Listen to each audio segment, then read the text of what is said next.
Hey guys, so in today's video we'll analyze Muthoot Microfinance. तो मतलब नाम से मालूम पड़ रहा है it is into your microfinance space. Microfinance space मतलब ये जो आप जॉइंट लेंडिंग ग्रुप लोन्स जो होते हैं, इंडिविजुअल इनकम जनरेटिंग लोन्स होते हैं, मतलब वो जो गांव में जो औरतों को लोन देते हैं, मतलब दैट दैट जो कैटेगरी है that is your complete microfinance. तो it is into pure microfinance lending. So मतलब जो 100% ऑफ द बुक मतलब जो होगा दैट इज़ अनसिक्योर्ड। सो है ना, मतलब पूरा अभी जो माइक्रो फाइनेंस इंडस्ट्री में ना, मतलब बहुत ही इश्यूज चल रहे हैं। मतलब सीए ग्रामीण और क्रेडिट एक्सिस ग्रामीण जो है, मतलब वो that is the market leader. फिर जो स्पंदना स्फूर्ति है, मतलब वो उसमें प्रॉब्लम हो गया। Fusion Micro Finance, Satin Credit Care, Arman financial.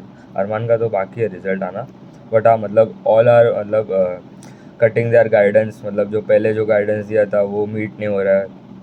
And Great Axis Grameen, जो that is the market leader, that they had told that they would grow their AUM by around 25% in मतलब जो for FY25। अभी Q2 के result के बाद they have told that it will only be around 8 to 12%। And जो growth था AUM का, actual जो ग्रोथ आया that was around 12% I think. So पूरा मतलब माइक्रो फाइनेंस में इंडस्ट्री में मतलब ये जो हेडविंड्स हो रहे हैं, मतलब बहुत ही इश्यूज हो गए। तो सबसे पहले तो मुथूट माइक्रो फाइनेंस देखे तो दैट इज़ द मतलब अभी तक का जो फास्टेस्ट ग्रोइंग AUM ग्रोथ है वो लोग का, तो दैट इज़ अराउंड 15%। AUM का साइज देख लेते हैं, that is around 12,500 crore. And मतलब they are the fastest growing currently in Q2 में देखो तो। क्रेडिट एक्सिस का अराउंड 12% था, स्पंदना स्फूर्ति का अराउंड 8-9% था, और दूसरे का तो बाकी है रिजल्ट आना, अरमान और वो सब का तो देखना पड़ेगा वैसे। फिर डिसबर्समेंट का जो ग्रोथ था दैट वाज ऑलमोस्ट फ्लैट, मतलब डी ग्रू बाय 1%। मतलब क्योंकि सब जो कलेक्शंस पे अभी ज़्यादा फोकस करने लगे कंपनी, क्योंकि जो एसेट क्वालिटी जो डिटीरियोरेट हो रहा है, कलेक्शन मतलब हो नहीं रहे, customers that are over leverage, तो उसके वजह से they have slowed down the disbursements. and they have around 1600 branches है, and the collection efficiency is around 95.2% versus 95.8% quarter and quarter. तो मतलब वो भी थोड़ा डिटीरियोरेट हुआ है। मतलब क्या होता है कलेक्शन एफिशिएंसी बेसिकली, मतलब अगर ये महीने आप मुथूट माइक्रो फाइनेंस कंपनी आपका, ठीक है, आपको ये महीने अगर 100 रुपीज़ ई एम आई में कलेक्ट होने वाला था, but you only manage to collect around 95 rupees, तो मतलब योर कलेक्शन एफिशिएंसी 95%। मतलब अगर कोई डिफ़ॉल्ट हो गया कस्टमर, कोई लोन नहीं दे पाया, ओवर लेवरेज हो गया था, किसी को कोई इमरजेंसी हो गया, तो मतलब वो देखना पड़ेगा। कलेक्शन एफिशिएंसी एक पैरामीटर है फॉर योर एसेट क्वालिटी जैसे देखते हैं। फिर योर GNP है जो ग्रॉस नॉन परफॉर्मिंग एसेट्स है, that increase to around 2.7% versus 2.1% quarter on quarter.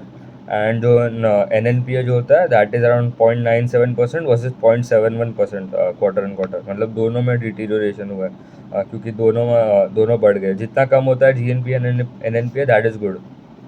तो इसके वजह से मतलब जो क्रेडिट कॉस्ट था वो भी बढ़ गया। क्रेडिट कॉस्ट मतलब ये जो प्रोविजंस होते हैं, आपने जितना प्रोविज़न करना पड़ता है, मतलब प्रोविज़न मतलब basically if you are thinking that customer मतलब एक रिस्की कस्टमर है, तो यू नीड टू मतलब पहले से जो प्रोवाइड करके रखना पड़ता है थोड़ा अमाउंट पैसा, कि भाई ये थोड़ा क्या बोलते हैं, कस्टमर इज़ नॉट मतलब उसका जो क्वालिटी है उसका मतलब क्या बोलते हैं, इनकम कम होएगा तो खर्चा ज़्यादा होएगा, रिस्की कस्टमर है बेसिकली, तो उसके लिए आपको ज़्यादा प्रोवाइड करना पड़ता है। पर अभी ये जो प्रॉब्लम्स हो गए उसमें तो मतलब सब मतलब जो एग्जिस्टिंग जो कस्टमर, नए कस्टमर ऑन बोर्ड करना कम कर देते हैं, सब उसका मतलब प्रॉब्लम हो जाता है। तो पैट कम हो जाता है इसकी वजह से। तो पैट डी ग्रू बाय 44%, क्योंकि जो प्रोविजंस आप जो करते हो ना वो मतलब that money comes from your PAT, मतलब तो इसके वजह से क्रेडिट कॉस्ट बढ़ जाता है। क्योंकि मतलब क्रेडिट कॉस्ट होता है आपका जो मतलब क्या बोलते हैं provisions divide by total assets. फिर the cost to income ratio देखते हैं, तो cost to income ratio is basically around 44.5% जितना वर्सेज 45%। कॉस्ट टू इनकम में basically if you are earning around 100 rupees and your मतलब ऑपरेटिंग एक्सपेंस हो गया, सब सब कॉस्ट मिला के रेंट हो गया सब, तो that is coming to around 45 rupees. तो 45% is your cost to income. फिर their ROA was around 2.2% versus 4.2% YOY, and ROE fell down to around 8.3% versus 23.1% YOY। मतलब बहुत बहुत कम हो गया, क्योंकि पैट ही डिग्रू हो गया इसीलिए। एंड जो नेट इंटरेस्ट जो मार्जिन होते हैं आपके, तो that is around 13.36% versus 12.79 YOY। फिर है ना, मतलब ये बेसिकली एक सदर्न इंडिया बेस्ड, मतलब बहुत फोकस्ड है, सदर्न इंडिया बेस्ड लेंडर तो नहीं कहते, मतलब around 50% of the book comes from the southern part of India. मतलब ये जो तमिलनाडु, कर्नाटका, फिर तेलंगाना हो गया, अभी they have recently entered Telangana, फिर हो गया आपका यूपी बिहार में भी प्रेजेंस है, मतलब अराउंड साउथ इज अराउंड 50%, जो वेस्ट है that is around 12%, east east east India is around 14%, and north का देखेंगे तो दैट इज अराउंड 24%। फिर आपका जो SMA 0 होता है, SMA 0 क्या होता है, it is your special mention accounts. ये DPD जैसा ही होता है, और ये पार पार होता है, पोर्टफोलियो एट रिस्क, मतलब ये तीन, मतलब उसका मतलब सेम ही होता है। तो SMA 0 is basically your 1 to 30 day DPD जो होता है ना, उसका रेंज। मतलब 1 to 30 DPD क्या होता है, मतलब basically if you have taken a loan and मतलब you have missed a EMI, मतलब आपने आपका EMI था आज, एंड मतलब आपने पे नहीं किया, you paid between 1 to 30 days, मतलब at least 1 day and maximum 30 days, उसके रेंज में आपने पे कर दिया, तो you lie in that category. If you are into your 31 to 60 days वाला जो कैटेगरी है, डेज वाला है, तो दैट इज़ SMA 1। ये जो SMA 0 होता है that is your 1 to 30, SMA 1 is 31 to 60, and SMA 2 is 61 to 90 days, और उसके बाद जो होता है दैट इज़ योर GNP। तो SMA 0 that is around 1.73% versus 1.29%, मतलब कस्टमर, मतलब लोन पे नहीं कर रहे इसका मतलब, क्योंकि ज़्यादा कस्टमर आ रहे हो रोज रेंज में। फिर SMA 1 भी ख़राब हो गया, that is what 1.52 versus 0.74, and SMA 2 that is around 1.59 versus 1.11, मतलब तीनों में डिटीरियोरेट हुआ पूरा क्वालिटी एसेट बुक का। फिर पहले जो गाइडेंस दिया था ना कंपनी ने, they are told that in the start of Q1 और Q4 के एंड और Q1 में FY 25 के लिए, तो they are told that their AUM growth would be around 23-24%। फिर तो अभी they have told that it will be around 10 to 12% देखेंगे तो। फिर जो नेट इंटरेस्ट मार्जिन जो होता है, और NIMS is basically your the interest earned minus your interest expense, मतलब आपने जितना इंटरेस्ट के कमाया कस्टमर से, फिर कितना आपको देना पड़ रहा है, divided by your total assets. तो that they have old guidance पे बोला था कि it would be around 12.7 to 12.9%, अभी भी उतना ही है, मतलब सेम ही है। क्रेडिट कॉस्ट का गाइडेंस बढ़ा दिया है। क्रेडिट कॉस्ट का गाइडेंस मतलब ये जो आप जो प्रोवाइड जो करता है, प्रोविजंस बढ़ा दिए बेसिकली, इनडायरेक्टली तो बोलेंगे तो प्रोविजंस का क्रेडिट कॉस्ट का देखे तो इट वाज 1.7 to 1.9, अभी बढ़ के इट इज़ अराउंड 3 to 3.75। इसका मतलब एसेट क्वालिटी ख़राब हो रहा है और customers are not paying back the loans.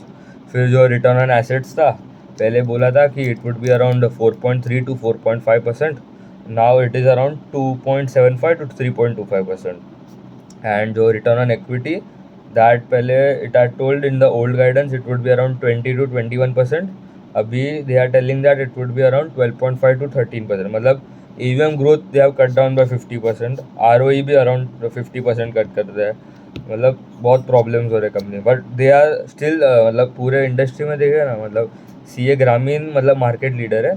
फिर मुथूट माइक्रो फाइनेंस भी मतलब सबसे फास्टेस्ट ग्रोइंग, मतलब ये जो मुथूट ग्रुप है, मतलब वो भी ऐसा मतलब अच्छा ग्रुप है। फिर देखेंगे तो आपका जो अरमान फाइनेंशियल है, they have also slowed down the book का ग्रोथ। फिर 15 स्फूर्ति ने तो मतलब 8% का EOM ग्रोथ और लॉस भी डिक्लेयर कर दिया शायद से। तो फिर फ्यूजन और सेटिन रेट का रिजल्ट तो बाकी है, बट फ्यूजन ने तो मतलब उसका तो अभी देखना पड़ेगा, क्योंकि Q1 में दे हैड डिक्लेयर्ड लॉसेस, तो अभी तो मतलब Q2 में बहुत ख़राब होने वाला है, बहुत ख़राब रिजल्ट आने वाले हैं। इसलिए स्टॉक फ्यूजन का stock is around 70-75% down from the 52 week high देखेंगे तो। फिर अभी जो कॉन कॉल में they are told that they will focus more on the collections, क्योंकि ये जो ये लोग का जो MFIN करके एक होता है, सेल्फ रेगुलेटरी ऑर्गेनाइजेशन देखेगा, माइक्रो फाइनेंस इंस्टीट्यूशन नेटवर्क करके जो नाम है, तो दे आर मतलब एक क्या बोलते हैं, मतलब एक रूल्स जैसा बनाया था कि उसमें they are told that any customer that is borrowing money it should not be from more than 4 lenders, मतलब चार NBFC या 4 लेंडर्स से ही मतलब बोरो कर सकते, 4 माइक्रो फाइनेंस इंस्टीट्यूशन जो बोलते हैं। एंड बोला था कि you can not borrow total of sum of all the क्या बोलते हैं, sum of all the lenders, the money that you have borrowed should be less than 2 lakh rupees, मतलब 2 लाख से ऊपर नहीं जा सकता। तो अभी जो मतलब मुथूट +4 देखे ना, मुथूट एक लेंडर है, +4 क्या बोलते और 4 लेंडर ऐसे कस्टमर जिसने मुथूट से भी लिया और and they have taken from more than 4 lenders as well, तो दैट इज 10.6%। मतलब अराउंड 10.6% ऑफ द कस्टमर्स, मतलब 100 कस्टमर अगर मुथूट के पास है तो उसमें से 10 कस्टमर है जिसके पास 5 लेंडर है और या तो उससे ज़्यादा है। तो दे हैव टू डिक्रीज वो जो कस्टमर है उसके भी मतलब क्या बोलते हैं रेट बढ़ाना पड़ेगा या तो उसको डिसबर्समेंट स्लो डाउन करना पड़ेगा, कलेक्शन पे ज़्यादा ध्यान देना पड़ेगा, तो वैसे देखना पड़ेगा। दूसरा तो कुछ है नहीं, मतलब पूरा हेडविंड चल रहा है, but when the cycle turns we have to track continuously track them, क्योंकि मतलब अच्छा खासा मतलब जब क्योंकि माइक्रो फाइनेंस का है ना, मतलब ये साइकिल बहुत छोटा होता है, बढ़ता है तो मतलब बहुत ही अच्छे तरीके से मतलब परफॉर्मेंस देता है, पर फिर एक क्वार्टर आता है जिसमें पूरा मतलब there is a complete trajectory downward facing trajectory, तो देखना पड़ेगा, ट्रैक करना पड़ेगा। ग्रो अच्छा कंपनी है, मतलब एसेट क्वालिटी भी देखे तो पूरे इंडस्ट्री में मतलब सी ए ग्रामीण हो गया एंड ये जो मुथूट माइक्रो फाइनेंस, मतलब दे सब अच्छे प्लेयर्स हैं। ठीक है, उतने ही रखते हैं। ठीक है, थैंक यू।